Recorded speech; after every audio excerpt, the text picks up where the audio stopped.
بسم الله الرحمن الرحيم. وعن أبي هريرة رضي الله عنه قال قلت يا رسول الله صلى الله عليه وسلم إني رجل شاب وأنا أخاف على نفسي العنة ولا أجد ما أتزوج به النساء كأنه يستأذنه في الاختصاء.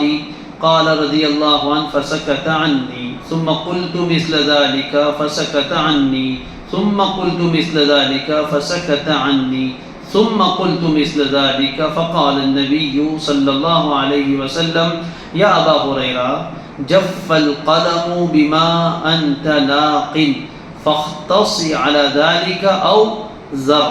رواہ البخاری.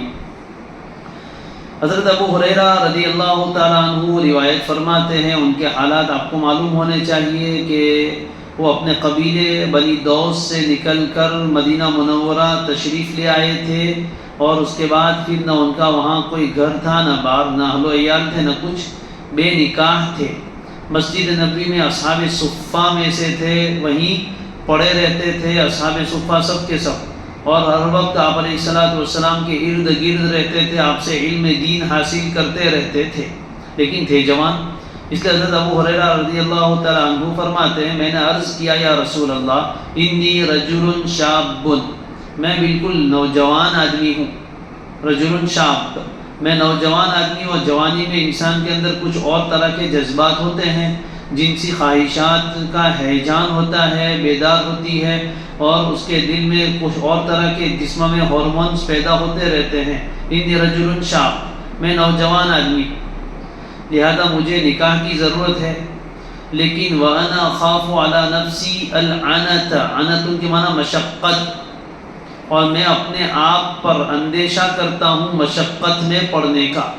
وَأَنَا أَخَافُ عَلَى نَفْسِي، اور میں اندیشہ کرتا ہوں، مجھے خوف ہے اپنی ذات پر. العنت، مشقت میں پڑنے کا. العنت کے نیچے لکھ دیا زنا، لیکن عنتن کی اصل معنی ہے مشقت. مشقت میں کیسے پڑھوں گا کہ شہوات بعض مرتبہ آؤٹ آف کنٹرول ہونے لگتی ہے، بے قابو ہونے لگتی ہے، تو اندیشہ ہوتا ہے کہ کہیں غلط جگہ میں یہ خواہش پوری نہ کر ڈالوں، یعنی زنا میں واقع نہ ہو جاؤں. اور زنا میں پڑھوں گا تو پھر آخرت میں تو اپنی جگہ نقصان ہے، دنیا میں بھی کوڑے پڑیں گے. غیر محسن ہے، اس لیے غیر شادی شدہ آدمی اگر زنا کرے تو 100 کوڑے پڑتے ہیں، اور 100 کوڑے مشقت کی بات ہے. تو میں اپنی ذات پر مشقت کا اندیشہ کرتا ہوں، یعنی مجھے زنا میں واقع ہونے کا خوف ہے. تو سوال یہ ہوگا بھائی نکاح کر لو، لیکن اس کی بھی گنجائش نہیں. ولا اجد ما اتزوج به النساء، اور میں کوئی ایسی چیز نہیں پاتا ہوں جس کے ذریعے سے عورتوں سے نکاح کر سکوں.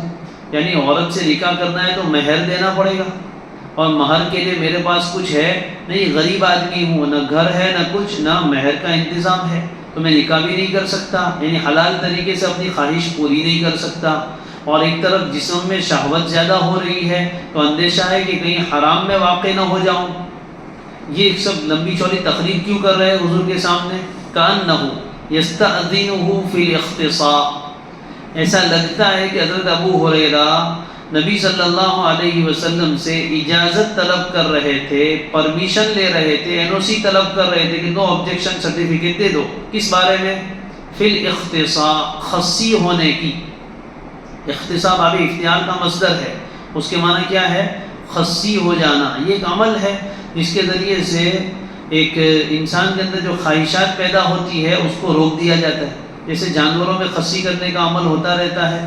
2 طرح کے بکرے آتے ہیں، ابھی بقرعید گئی ہے، تو خصی بکرے بیچارے بالکل شانت ہوتے ہیں، بہت زیادہ آواز نہیں کرتے ہیں، اور بکری کے پیچھے بہت دوڑتے ہیں، اس لیے کہ ان کی خواہش ختم ہو گئی.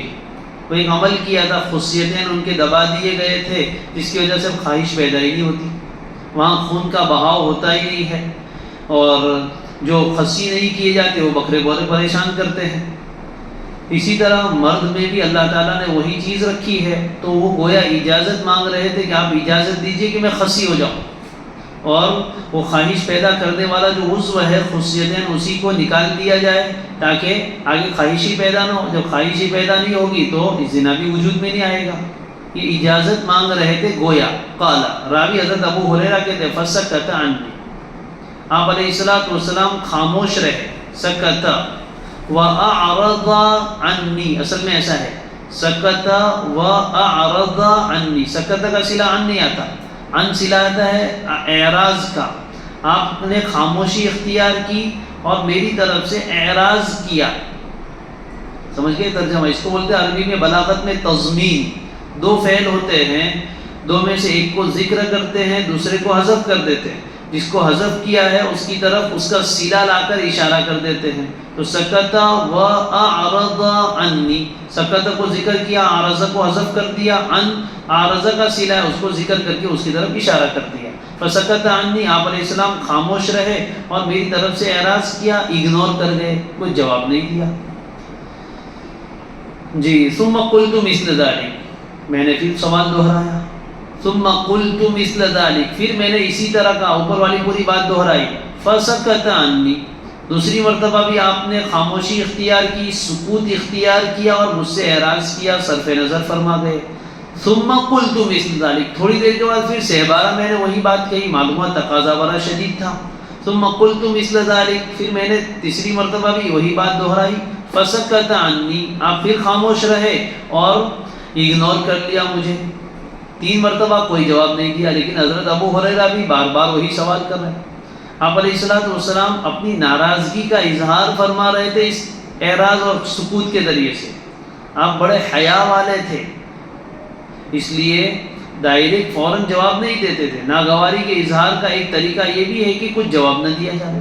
کوئی آدمی کوئی چیز مانگ رہا ہے، ایسا بیجا سوال کر رہا ہے، تو اس کا بہترین جواب یہ ہے کہ کچھ جواب نہ دو، خاموش رہو. آپ بھی جواب ہی نہیں دے رہے تھے، پھر بھی حضرت ابو ہریرہ پوچھ رہے ہیں. ثم قلت مثل ذلك، پھر چوتھی مرتبہ بھی میں نے اسی طرح کہا. تب آپ نے جواب دیا. فقال النبی صلی اللہ علیہ وسلم یا ابا ہریرہ، اے ابو ہریرہ سن، جف القلم بما انت لاق، جف یجف خشک ہو جانا، جف القلم، قلم خشک ہو گیا. کون سا قلم؟ تقدیر کا قلم. یہاں قلم سے مراد تمہارے ہاتھ میں وہ نہیں، قلم سے مراد تقدیر کا قلم خشک ہو گیا. یہ جفاف القلم کا خشک ہو جانا یہ کنایا ہے کس سے؟ عدم التغیر والتبدل سے. پہلے زمانے میں روشنائی والے قلم سے لکھا جاتا تھا، اور روشنائی میں قلم ڈبوتے تھے، لکڑے کا قلم عام طور پر ہوتا تھا، اس میں ڈبوتے تھے اور پھر لکھتے تھے کاغذ پر. آپ کو معلوم ہے کہ روشنائی والے قلم سے لکھتے ہیں تو سیاہی ابھی گیلی ہوتی ہے، اس کو خشک ہونے میں، کاغذ میں جذب ہونے میں تھوڑی سی دیر لگتی ہے. فوراً اگر ہاتھ لگا دو تو لکھا ہوا مٹ جاتا ہے، فوراً ہاتھ لگا دو تو لکھا ہوا مٹ جاتا. آپ نے سیاہی والا قلم لیا، میری جیب میں ابھی سیاہی والا قلم لیا، اور قلم لینے کے بعد آپ نے کاغذ کے اوپر اس کو رکھا اور اس سے ایک روشنائی کا قطرہ گرا یا کوئی عبارت لکھی، کوئی حرف لکھا، اور لکھتے ہی فوراً آپ نے ناخن گھما دیا اس پر، تو کوئی لکھا ہوا پورا شکل مٹ جائے گی اور روشنائی پھیل جائے گی. لیکن لکھنے کے بعد تھوڑی دیر ہو گئی، اور دیر ہونے کے بعد وہ لکھا ہوا کیا ہو گیا؟ خشک ہو گیا، کاغذ میں جذب ہو گیا. اب اس کے بعد آپ اس کو مٹانا چاہو تو مٹ نہیں سکتا ہے، سمجھ میں؟ اگر اس کے بعد مٹانا چاہو تو اب مٹ نہیں سکتا ہے، یہ بدلے گا نہیں. جو لکھا جا چکا وہ لکھا جا چکا.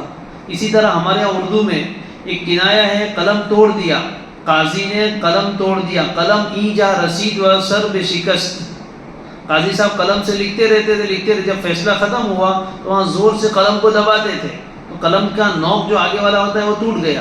اس کو بولتے قلم توڑ دیا، یعنی اس سے آگے کچھ نہیں لکھا جائے گا، ختم، فل سٹاپ ہو گیا وہاں قلم توڑ کے.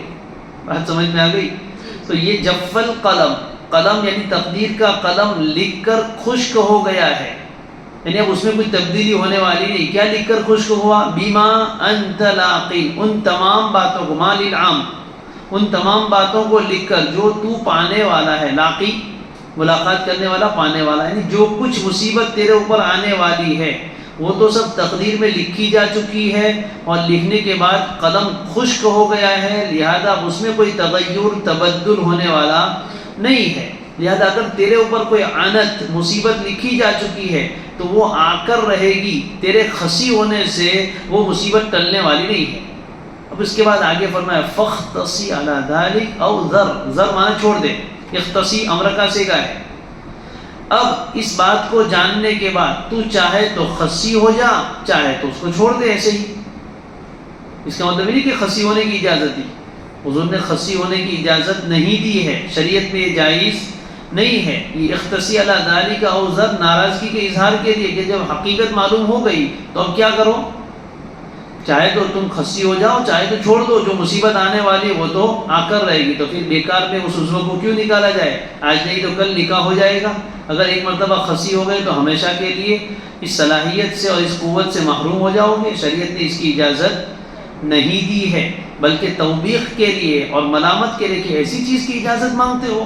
اس استئذان پر حضور نے ناراضگی کا اظہار فرمایا کہ ایک عضو کو جو اللہ کا دیا ہوا ہے اور بہت بڑی قوت ہے اور بہت بڑی نعمت ہے، ارے اسی قوت سے اللہ تعالیٰ انسان کو اولاد کی نعمت دیتے ہیں، اور اولاد میں کبھی کوئی امام ابو حنیفہ جیسا پیدا ہوتا ہے، کوئی امام شافعی جیسا، کوئی امام احمد جیسا پیدا ہوتا ہے، تو اس قوت کے ذریعے سے تو اتنی بڑی خیر وجود میں آ سکتی ہے، اور تم اسی قوت کو ختم کرنے کی اجازت مانگ رہے ہو، وہ اس کو حضور نے پسند نہیں فرمایا۔